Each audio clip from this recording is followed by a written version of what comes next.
Hello viewers, আজকের ভিডিওতে আমরা দেখব যদি কোনো ইস্যুড চেক কোনো কারণে like dishonoured by bank, lost or misplaced হয়, তাহলে সেই চেকটা ক্যান্সেল করে কিভাবে নতুন চেক ইস্যু করতে হয় এবং তার প্রপার এন্ট্রি সহজ সরল পোর্টালে কিভাবে করতে হয়। যারা সহজ সরল ইউজ করেন তারা জানেন ভাউচার এন্ট্রি করার পর যদি সেটা ভেরিফাই না করা থাকে তাহলে সেই ভাউচার ডিলিট করা যায়, বাট একবার ভেরিফাই হয়ে গেলে ডিলিট করার অপশান থাকে না। তো এইরকম সিচুয়েশনে কি করা উচিত? আজকের ভিডিওতে detailed step by step guideline দেব, তাই ভিডিওটি স্কিপ না করে শেষ পর্যন্ত দেখুন। প্রথমে আসি এক্সিস্টিং চেক ভাউচারের কথায়। আমি অলরেডি সহজ সরলে ভাউচারটি এন্ট্রি ও ভেরিফাই করে নিয়েছি, তাই রিলেটেড সাবসিডিয়ারি ক্যাশবুক থেকে ওই অ্যামাউন্টটি ডিডাক্ট হয়ে গেছে। কিন্তু সহজ সরল জেনারেটেড পাসবুকে তার কোনো এফেক্ট পড়েনি, বিকজ চেকটি এখনও এনক্যাশ দেখানো হয়নি। তাই সাবসিডিয়ারি ক্যাশবুক আর সহজ সরল জেনারেটেড পাসবুক এর ব্যালেন্সে মিল আনার জন্য প্রথমে চেকটি আমাদের এনক্যাশ দেখাতে হবে। তার জন্য আমরা যাব ইউটিলিটি, তারপর check status as per passbook, তারপর যে ডেট রেঞ্জে ভাউচারটি এন্ট্রি হয়েছিল সেটা সিলেক্ট করব।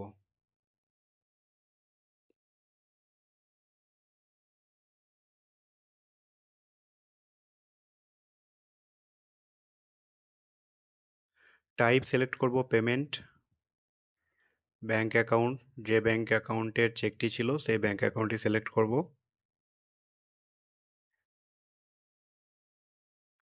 স্ট্যাটাস, এক্ষেত্রে আমরা নো সিলেক্ট করব, দেন সার্চ করব। এক্ষেত্রে যে চেকটি আমাদের রিফান্ড হয়েছে সেই চেকটির ক্ষেত্রে আমাদের কতগুলো জিনিস মনে রাখতে হবে, যেমন তার হেড অফ অ্যাকাউন্ট কী ছিল। এক্ষেত্রে আমরা দেখতে পাচ্ছি earnest money from contractor. Instrument number অর্থাৎ চেক নাম্বারটি আমাদের মনে রাখতে হবে। কোন ডেটে চেকটি ছাড়া হয়েছিল সেটাও আমরা মনে রাখব। তার সঙ্গে ভাউচার অ্যামাউন্ট, অর্থাৎ সেই ভাউচার কত টাকার ছিল সেই অ্যামাউন্টটি আমাদের মনে রাখতে হবে। তারপর যে ডেটে আমরা জানলাম যে আমাদের চেকটি রিফান্ড হয়েছে সেই ডেটটি এখানে আমরা সিলেক্ট করব। তারপর রিমার্কসের জায়গায় লিখে দেব এনক্যাশ।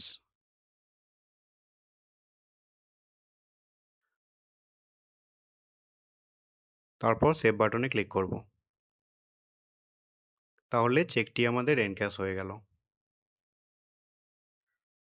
এইটার ফলে কি হবে? সাবসিডিয়ারি ক্যাশবুক আর সহজ সরল জেনারেটেড পাসবুকের ক্লোজিং ব্যালেন্স সেম হয়ে যাবে। বাট এখন একটা জিনিস মাথায় রাখতে হবে, যেহেতু চেকটি আসলে কোনো ট্রানজাকশানে ইউজ হয়নি, তাই আমাদের সাবসিডিয়ারি ক্যাশবুকের ব্যালেন্সটি কারেক্ট করে নিতে হবে। তার জন্য আমাদের একটি অ্যাডজাস্টমেন্ট এন্ট্রি করতে হবে। এর জন্য একটা রিসিভড ভাউচার এন্ট্রি করব। তার জন্য আমরা যাব ট্রানজাকশান, তারপর ভাউচার এন্ট্রি।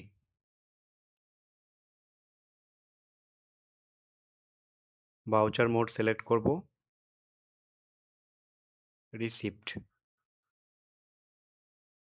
যে ডেটে আমরা চেকটি এনক্যাশ করলাম সেই ডেটটি বসাবো এখানে। ভাউচার টাইপ সিলেক্ট করব ব্যাংক, কোন ব্যাংক অ্যাকাউন্টে চেকটি ছিল সেই ব্যাংক অ্যাকাউন্টটি সিলেক্ট করব। তারপর জিএল গ্রুপ। এক্ষেত্রে চেকটি এনক্যাশ করার সময় আমরা হেড অফ অ্যাকাউন্টস দেখেছিলাম আর্নেস্ট মানি ফ্রম কন্ট্রাক্টর।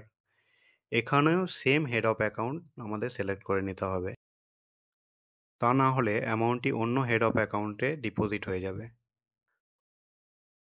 তাই earnest money from contractor select করে নিচ্ছি। অ্যাকাউন্ট কোড সিলেক্ট করে নেব।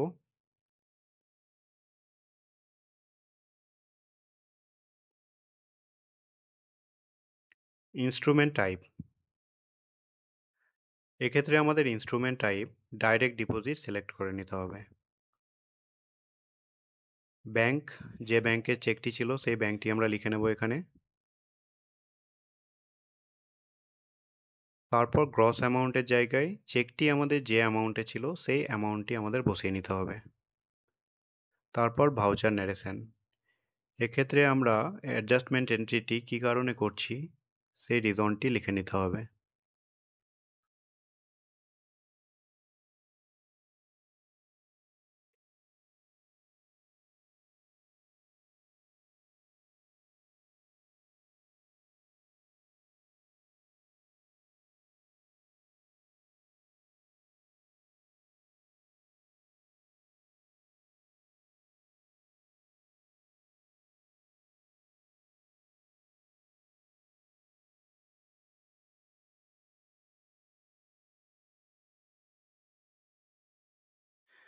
পার্টি টাইপ সিলেক্ট করব আদার্স, কিংবা যেটা প্রযোজ্য।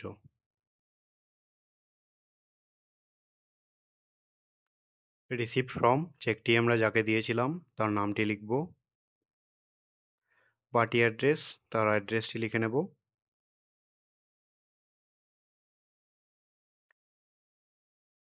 তারপর জিএল গ্রুপ দেখে অ্যাকাউন্ট হেডটি আমরা লিখে নেব।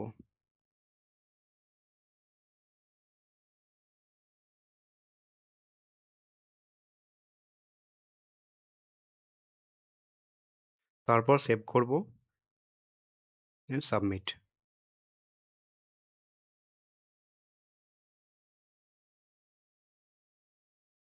এরপর আমরা ভাউচারটি ভেরিফাই করে নেব।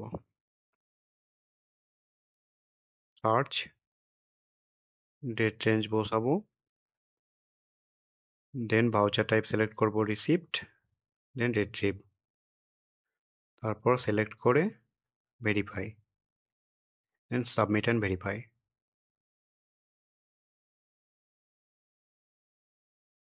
এরপর আমরা যাব utility, then check status as per passbook. তারপর যে ডেট রেঞ্জে আমরা ভাউচারটি এন্ট্রি করলাম সেই ডেট রেঞ্জটি আমাদের সিলেক্ট করে নিতে হবে। টাইপ সিলেক্ট করব রিসিপ্ট, ব্যাঙ্ক অ্যাকাউন্টটি সিলেক্ট করব, স্ট্যাটাস সিলেক্ট করব অল, দেন সার্চ করব। এক্ষেত্রে যেহেতু আমরা ডাইরেক্ট ডিপোজিট দেখিয়েছিলাম তাই এখানে অটোমেটিক রিমার্কস এবং পাসবুক ডেট একটি বসে গেছে।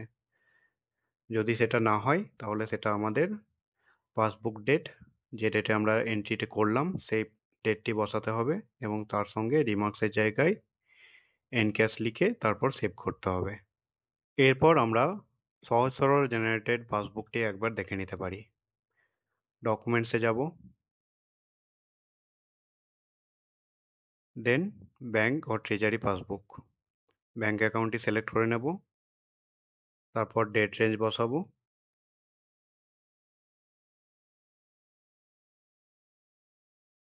তারপর সার্চ করব।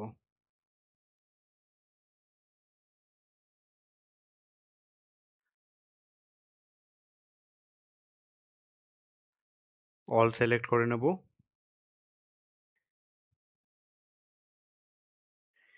এই এন্ট্রি করার ফলে সাবসিডিয়ারি ক্যাশবুক, সহজ সরল পাসবুক এবং রিয়েল ব্যাঙ্ক পাসবুক এই তিনটির ব্যালেন্স ম্যাচ হয়ে যাবে। এরপর আমরা ওই বেনিফিশিয়ারিকে নিউ চেক ইস্যু করতে পারি এবং তার ভাউচার এন্ট্রি আমরা সহজ সরলে করে নিতে পারি। আজকের ভিডিও এই পর্যন্তই। পরবর্তী আপডেট পাওয়ার জন্য চ্যানেলটি অবশ্যই সাবস্ক্রাইব করবেন।